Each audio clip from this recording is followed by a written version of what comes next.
I walked into the hallway just in time to see Mara standing over my open desk drawer, a fistful of envelopes clutched in her hands. My college acceptance letters, the schools I'd spent 4 years working toward, late nights studying, weekends volunteering, summers taking extra courses. My entire future was in those envelopes, and she was holding them like they were junk mail she was about to toss. "What are you doing?" I asked, my voice barely above a whisper. She didn't answer. She just looked at me with an expression I'd never seen before, calm, deliberate, almost peaceful, and ripped the envelopes in half. The sound was violent, like fabric tearing inside my chest, like something breaking that could never be fixed. "You don't get to leave me behind," she said quietly, shoving the shredded pieces into the trash can beside my desk. I lunged forward to stop her, but my feet slipped on the polished hardwood floor. I landed hard on my knees, watching helplessly as the last piece of my future, a corner of letterhead from my dream school, fluttered down into the garbage. A scream scraped out of my throat before I even knew I was making sound. My name is Tavia Nwasu, and that was the night my sister decided she'd rather destroy me than watch me succeed. I dug through the trash can with trembling hands, desperate to find something, anything, that had survived.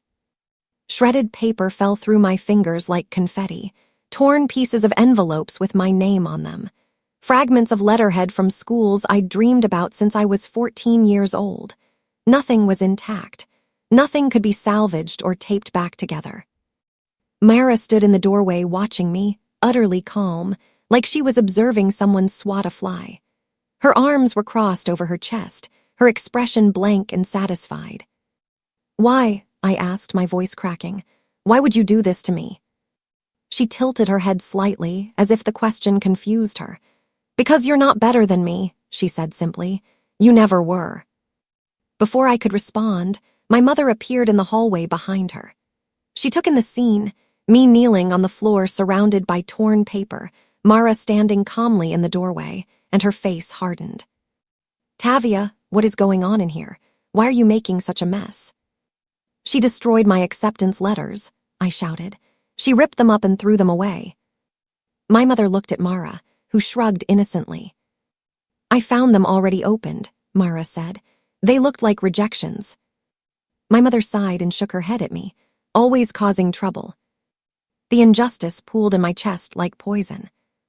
The next morning, I started calling the colleges. My hands shook so badly I could barely hold the phone. I dialed the first admissions office and explained my situation in a rush of desperate words. My letters had been destroyed. I needed replacement copies.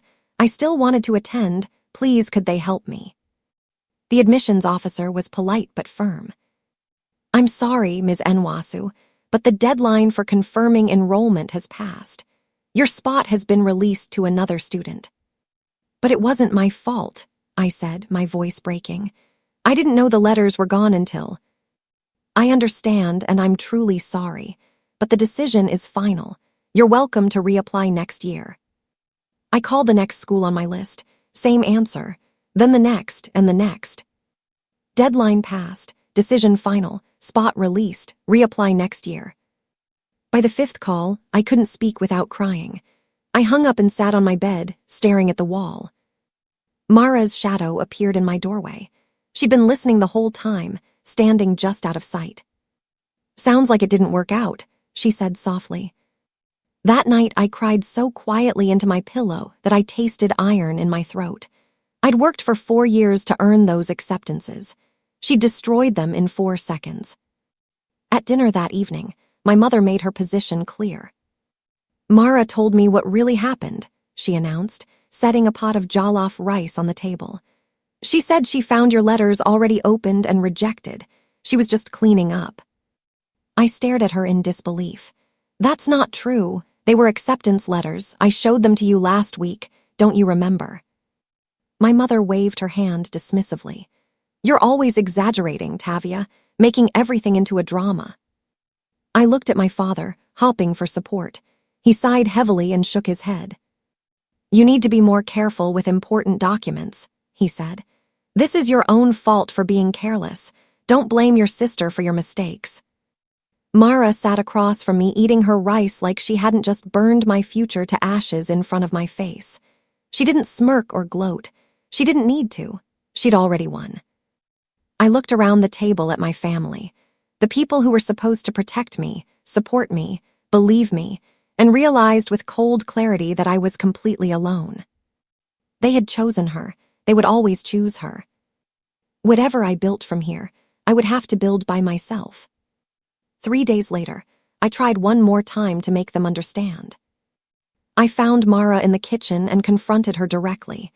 "I know what you did," I said, keeping my voice steady. "I know those were acceptance letters. Why won't you just admit it?" Her face crumpled instantly. Tears sprang to her eyes like she'd been practicing the move for years. "Why are you attacking me?" she wailed, loud enough for the whole house to hear. "I was trying to help you." She ran past me toward our parents' bedroom, sobbing dramatically. I stood frozen in the kitchen, listening to her muffled voice through the walls. "She pushed me," Mara cried. "She's been threatening me for days. I'm scared of her." I hadn't touched her. I hadn't raised my voice, but it didn't matter. My father appeared in the kitchen doorway, his face dark with anger. "Tavia, you're becoming a problem," he said coldly. "A real problem. I don't know what's gotten into you, but this behavior needs to stop immediately." A problem. That was the word he used instead of daughter. I stood alone in that kitchen and felt something inside me go quiet and still. Not broken, just finished. Finished expecting them to see the truth. Finished hoping they would choose me. With no acceptance letters left and no options remaining, I enrolled at the local community college. The campus was 15 minutes from my parents' house. The tuition was affordable. The classes were fine. But every time I walked through those halls, I felt the weight of what I'd lost pressing down on my chest. I was supposed to be somewhere else. I was supposed to be starting my real life, meeting new people, becoming the person I'd worked so hard to be. Instead, I was stuck in the same town, the same house, the same suffocating family dynamic. Mara noticed my shame immediately and fed on it.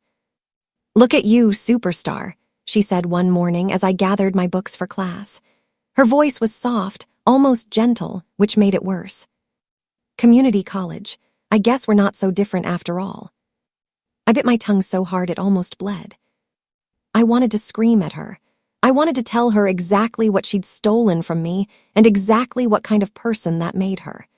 I wanted to make her feel even a fraction of the pain she'd caused. But I didn't. Because screaming wouldn't get me out of this house. Anger wouldn't rebuild my future. The only thing that would save me was work. So I went to class and kept my mouth shut. 6 weeks into the semester, a professor named Dr. Adami asked me to stay after class. He was an older man with gray at his temples and kind eyes behind wire-rimmed glasses. He taught introduction to business law, and he'd noticed something in my work that made him curious. "Your analysis is exceptional," he said, leaning against his desk. "Better than most students I've seen at four-year universities, but there's something else going on with you, something heavy." I don't know why I told him the truth. Maybe because he was the first person in months who'd looked at me like I was worth listening to. Maybe because I was so tired of carrying the story alone. I told him everything. The acceptance letters, Mara, my parents taking her side, the way my future had been stolen in 10 seconds. He listened without interrupting. When I finished, he was quiet for a long moment. "That's a terrible thing that happened to you," he said finally, "but don't let it be your whole story." Those words hit me like a key turning in a lock. "There are transfer scholarships," he continued. "Competitive, but possible for someone with your abilities. I can help you apply if you're willing to work for it." I was willing. I was willing to work harder than I'd ever worked in my life. A few weeks later, I discovered why Mara had really destroyed those letters. It was past midnight, and I was walking to the bathroom when I heard her voice through her bedroom door. She was on the phone with someone, a friend, maybe speaking in a low, urgent whisper. "If Tavia leaves for some fancy university, I'll be nothing in this house," she said. "Nothing. She's always been the smart one, the responsible one. Once she's gone, who am I? The leftover daughter. I stood frozen in the hallway, barely breathing. I had to do something, she continued. I had to keep her here. At least this way we're equal. At least this way I'm not invisible. So that was it. That was the real reason. It wasn't just jealousy of my accomplishments. It was fear, deep, desperate fear of being left behind, of losing whatever status she had in our parents' eyes, of becoming irrelevant in a house where I'd always been the achiever. She needed me small so she could feel big. She needed me stuck so she could feel free. I walked back to my room without making a sound and sat on my bed in the darkness. Now I understood her completely. And understanding made me more determined than ever to leave. I stopped fighting with my family after that night. I stopped trying to convince my parents of the truth. I stopped reacting when Mara made her cutting remarks. I stopped defending myself against accusations I knew were false. Instead, I poured every ounce of energy into building my way out. I worked 2 part-time jobs, cashier at a grocery store on weekdays, waitress at a restaurant on weekends. I studied during every break, every bus ride, every spare moment I could find. I slept 5 hours a night and told myself it was temporary. The silence unnerved Mara more than my anger ever had. She'd grown accustomed to our dynamic. She attacked, I defended. She played victim, I got blamed. But now there was nothing to attack. I was a ghost in that house, present but unreachable. "You're being weird," she said one evening, watching me pack my bag for work. "Why won't you talk to me anymore?" "I'm just focused on school," I said calmly. She frowned, suspicious. She could feel me slipping out of her control, but she couldn't figure out how to stop it. I let her wonder. Every shift I worked was money for my future. Every assignment I completed was a step toward the door. Every night I didn't engage with her drama was a night I kept my peace. I was building in silence. The scholarship letter arrived on a Tuesday afternoon in April. I opened it alone in my room with the door locked, my hands trembling. I'd applied for the transfer program Dr. Ademi had told me about, a competitive scholarship for community college students demonstrating exceptional academic performance and financial need. Full tuition, book allowance, housing stipend. Acceptance to a 4-year university, starting in the fall. I read the letter 3 times to make sure I understood. Then I sat on my bed and cried, not from sadness this time, but from relief so overwhelming it felt like my chest was cracking open. I'd done it. Despite everything she'd taken from me, I'd found another way. That evening, I showed the letter to my parents at dinner. My mother's eyebrows rose. My father nodded slowly, impressed despite himself. "Well," my mother said, "I suppose you've proven you can be responsible after all." Not congratulations, not an apology, just a grudging acknowledgement that I'd managed to succeed despite being a problem. Mara's face had gone completely still. She stared at the letter like it was a snake that might bite her. I finally had something she couldn't destroy. And we both knew it. When I started packing to leave for university, Mara couldn't contain herself anymore. She stormed into my room without knocking, her face flushed with anger, and stood in front of my closet like she could physically block me from leaving. "You're abandoning the family," she accused. "Running away when we need you here. Do you have any idea how selfish that is?" I continued folding clothes into my suitcase. "I'm not abandoning anyone. I'm going to school." "You're leaving me," she said, and for a moment her voice cracked with something that almost sounded like genuine pain. "You're leaving me here alone with them." "You made sure I'd be stuck here with you forever," I said quietly. "It didn't work." Her face contorted with rage. "You think you're so much better than me. You always have. Little perfect Tavia with her perfect grades and her perfect plans." "I don't think I'm better than you," I said, finally looking at her. "I just refuse to let you keep me small anymore." I zipped my suitcase and lifted it off the bed. "You don't get to cage me, Mara. Not anymore." As I walked out of my childhood bedroom for the last time, I heard something hit the wall behind me. She'd thrown a shoe at the spot where my head had been. I didn't look back. University was hard. It was also the first thing in years that belonged entirely to me. The classes were rigorous, harder than anything I'd experienced at community college.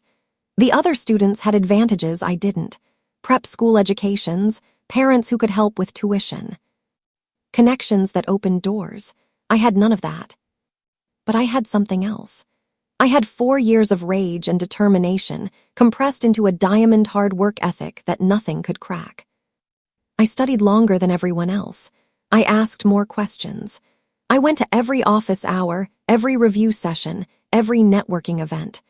I worked a campus job 20 hours a week and still maintained a near-perfect GPA. By the end of my first semester, my professors had started to notice me. One of them, a woman named Dr. Akefer, who taught business strategy, pulled me aside after class. "You have an unusual combination of analytical ability and practical thinking," she said. "Have you considered law school?" I hadn't. Law seemed like something for other people with money, connections, family support. "I think you'd be excellent at it," she continued. "You should consider it seriously." That night in my dorm room, I let myself imagine it for the first time. Tavia Nwasu, attorney. Something that had been asleep for years began to wake up. Mara called me during my junior year, crying so hard I could barely understand her words. "I need you to come home this weekend," she sobbed. "Please, Tavia, I miss you so much. Things have been so hard here and I just need my sister." Against my better judgment, I went. When I arrived, I discovered the real reason she'd summoned me. Extended family was visiting from abroad, aunts and uncles and cousins who hadn't seen us in years. Mara needed me there as a prop, someone to make the family look complete and harmonious. She introduced me to relatives with a bright smile. "This is my sister Tavia. She's doing so well at university. We're all so proud of her." I watched her perform the role of loving sister for 3 days straight, charming everyone with her warmth and her stories about how close we were. Not once did she ask about my classes, my life, my plans. Not once did she acknowledge what she'd done to me or show any sign of genuine remorse. She didn't miss me at all. She missed using me.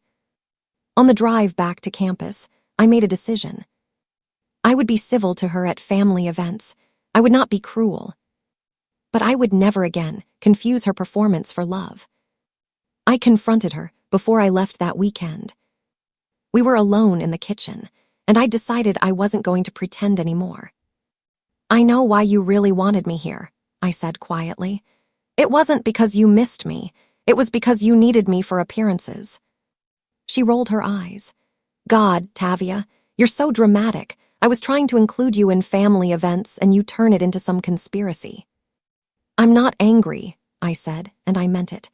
"I just want you to know that I see you clearly now. I understand exactly who you are." Her expression flickered. Surprise, maybe, or something like fear. "You'll never be anything big enough to matter," she said, her voice turning cold. "You can go to your fancy school and pretend you're special, but you're still the same person. You'll never outgrow me." I looked at her for a long moment. "We'll see," I said. I carried those words with me for years after that conversation. Not as pain or proof of her cruelty. I'd had enough of that already. I carried them as fuel. Every time I doubted myself, every time I wanted to quit, I heard her voice saying I'd never be anything big enough. And I kept going. I landed a competitive internship at a law firm the summer before my senior year. The position was unpaid. Most of the good ones were, which meant I also worked a night job at a call center to cover rent and groceries. I slept 4 hours a night and lived on coffee and determination. But the internship was worth it. I was learning real legal work, building real connections, adding real experience to my resume. When I told my family about it during a phone call home, Mara's response was immediate and dismissive. "Law," she said, her voice dripping with condescension. "People like us don't make it in places like that. You're setting yourself up for disappointment." I smiled, even though she couldn't see me. "Watch me," I said. There was a long pause on the other end of the line. "You've gotten arrogant," she said finally. "It's not a good look." "I've gotten confident," I corrected her. "And you're right, it doesn't look good to you." She hung up without saying goodbye. I went back to my internship the next day and worked harder than ever. Every document I filed, every brief I researched, every late night I pushed through was proof that she was wrong. People like me did make it in places like that. I was going to show everyone. A year later, Mara asked me for help. She called out of nowhere, her voice uncharacteristically humble, and explained that she was applying for an administrative position at a small company. She needed help with her resume. I could have said no. I could have reminded her of everything she'd done to me, every way she'd tried to sabotage my future. I could have let her fail the way she'd wanted me to fail. But I wasn't her. I spent 2 hours rewriting her resume, improving the formatting, strengthening the language, making her experience sound as impressive as possible. When I sent it back, I felt good about helping, not because I'd forgiven her, but because I'd refused to let her cruelty make me cruel. Her response came the next day. "Don't act like you're better than me just because you know some fancy words now," she texted. "I could have done this myself." No thank you, no acknowledgement of the time I'd spent. Just resentment that I'd been in a position to help her at all. I realized then that my growth threatened her more than any accomplishment ever could. She couldn't stand the fact that I'd become someone capable and competent, someone she might actually need. I didn't respond to her message. I graduated with honors on a sunny day in May. My parents came to the ceremony. They sat in the audience and clapped when my name was called, proud now, suddenly remembering the daughter they dismissed and blamed and called a problem for years. "We always knew you could do it," my mother said afterward, hugging me stiffly. I didn't point out the contradiction. I just smiled and thanked her for coming. Mara stood at the back of the crowd, clapping with everyone else.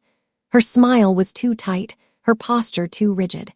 She looked like someone attending a funeral instead of a graduation. Part of me wanted to feel triumphant. Part of me wanted to walk up to her and say, "Remember when you said I'd never be anything big enough? Look at me now." But standing there in my cap and gown, holding my diploma, I realized I didn't need her to acknowledge my success. I didn't need anything from her at all.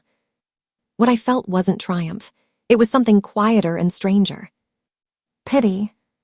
She'd spent so much energy trying to keep me down that she'd never built anything of her own. She was still exactly where she'd been 4 years ago. And I was just getting started. I started at a mid-sized consulting firm as an entry-level analyst the September after graduation. The work was demanding, long hours, tight deadlines, constant pressure to perform. But I'd been training for this my whole life. Late nights didn't scare me. Hard work didn't intimidate me. I'd been carrying heavier loads than this since I was 18 years old. I arrived early and stayed late. I volunteered for difficult projects. I learned every system, every process, every unwritten rule about how things actually worked. When I didn't know something, I asked. When I made mistakes, I fixed them and never made them again. People started to notice. My first performance review was glowing. My second one came with a raise. By the end of my second year, my supervisor was recommending me for a promotion. "You've got something special," she told me. "You work like someone who's got something to prove." She had no idea how right she was. The promotions came steadily after that, not fast, but consistent. Each one was earned, not given. Each one was proof that I belonged in rooms I'd once thought were close to me forever. Mara stopped calling entirely around year 3. I heard through relatives that she was struggling, job hopping, blaming everyone else for her failures, unable to keep any position for more than a few months. I didn't reach out. Boundaries were my peace now. An aunt called me during year 5 with news about Mara. "She's having a hard time," Aunt Chidinma said, her voice careful and diplomatic. "She's been through 4 jobs in 3 years. She says people keep treating her unfairly, but..." She trailed off. We both knew what she wasn't saying. Anyway, my aunt continued, I thought you should know, in case she reaches out. I thanked her for the information and ended the call. That night, I sat alone in my apartment and thought about my sister. She'd had the same opportunities I'd had, same parents, same schools, same starting point. But while I'd been building, she'd been burning. While I'd been learning from my mistakes, she'd been blaming everyone else for hers. I felt a quiet ache for her, a sadness for the person she could have been if she'd put her energy into growth instead of sabotage. But I didn't reach out. I'd learned the hard way that some people don't want to be helped. They want to be rescued, over and over, without ever changing the behaviors that keep sinking them. Mara was one of those people. I wished her well from a distance. And I kept building my life. 7 years after I started at the firm, I was promoted to the partner track. The announcement came during a quarterly meeting. My name was read alongside 2 others, and the room applauded. Colleagues I respected shook my hand and congratulated me.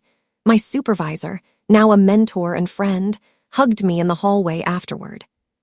You earned this, she said, every bit of it. That night I went home to my apartment, a nice one now in a good neighborhood, filled with furniture I'd chosen and art I loved, and sat in the silence. My life was stable, peaceful, quiet. I'd built every inch of it with my own hands, from the wreckage my sister had tried to make of my future. Every late night, every extra shift, every moment I'd chosen discipline over despair had led me here. I didn't think about Mara much anymore. She was a chapter from another life, a wound that had scarred over and stopped hurting. And then, one ordinary Tuesday morning, her name appeared on my computer screen. HR had forwarded a candidate file for an open position in our department. I clicked it open and felt the air leave my lungs. Mara Nwasu. Applying for a job at the firm I helped run. The same field she'd sworn I'd never succeed in. I stared at her resume for a long time. 10 years of work history scattered across the page, short stints at small companies, gaps between positions, vague descriptions of responsibilities that didn't quite add up. References from people I'd never heard of at organizations that had probably been glad to see her go. It was the resume of someone who'd never learned how to build anything lasting. I thought about the night she'd destroyed my acceptance letters, the sound of paper tearing, the flutter as my future fell into the trash, her calm face as she told me I didn't deserve to succeed. Now she was asking me for a job. The irony was so sharp, it almost made me laugh. I could have removed myself from the hearing process. I could have flagged the conflict of interest and let someone else handle her application. But I didn't.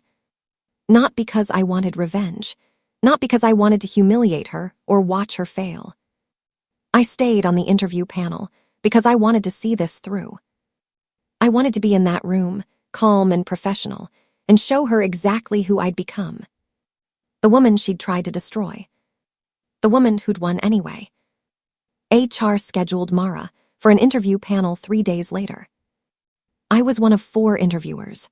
I prepared the same way I prepared for every candidate, reviewing her materials, drafting questions, setting aside personal feelings to focus on professional qualifications. But I also prepared myself. I practiced staying calm. I practiced keeping my voice neutral. I practiced being the person I'd worked so hard to become, competent, composed, fair, even in the presence of someone who'd tried to take everything from me. I wasn't going to give her ammunition. I wasn't going to let her claim I'd treated her unfairly or sabotaged her chances out of spite. I was going to be completely professional. And then I was going to let the truth speak for itself. The morning of the interview, I put on my best suit and arrived at the office early. I reviewed the questions one more time. I took a deep breath and reminded myself why I was doing this. Not for revenge. For closure.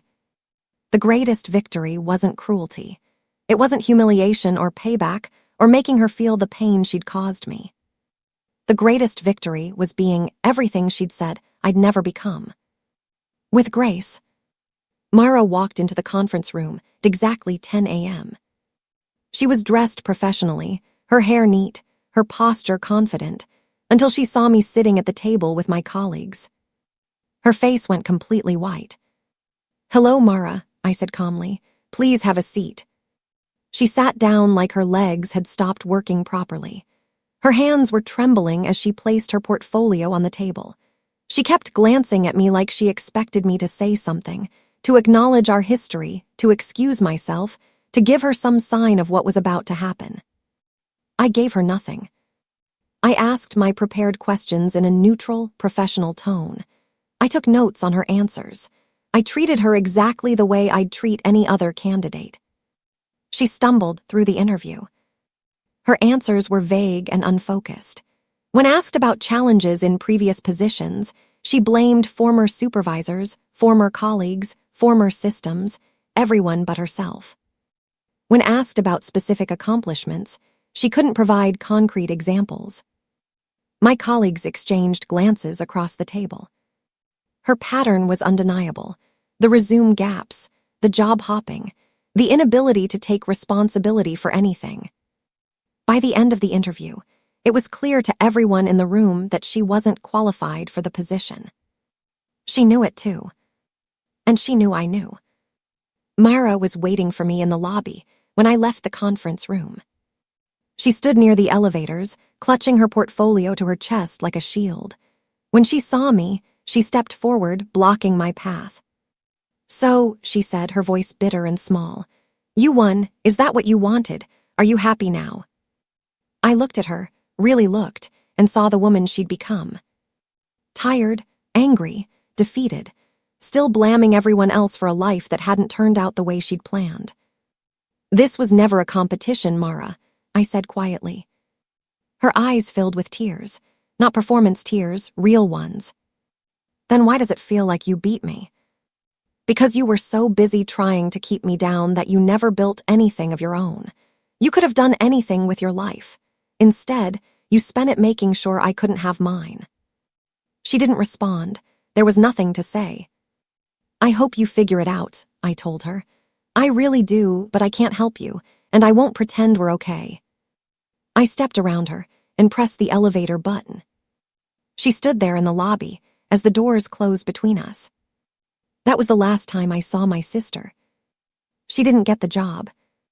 Not because I sabotaged her, not because I poisoned the panel against her, not because of anything I said or did. She didn't get the job because she wasn't qualified, because her resume showed a pattern of instability, because her interview revealed someone who couldn't take responsibility for her own choices. Her choices, her consequences. I walked out of the building that evening into golden late afternoon light. The air was warm against my face.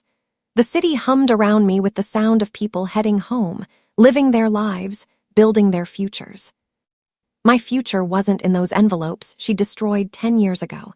It was never in those envelopes. It was in the woman I became after they were torn. It was in every night I'd worked instead of giving up, every class I'd taken, every mentor I'd found, every time I'd chosen discipline over bitterness and building over revenge. My life was bigger than our childhood, bigger than her jealousy, bigger than the trauma she'd tried to trap me in. I'd built myself despite everything. And that was the real victory. I hailed a cab and gave the driver my address. I was going home.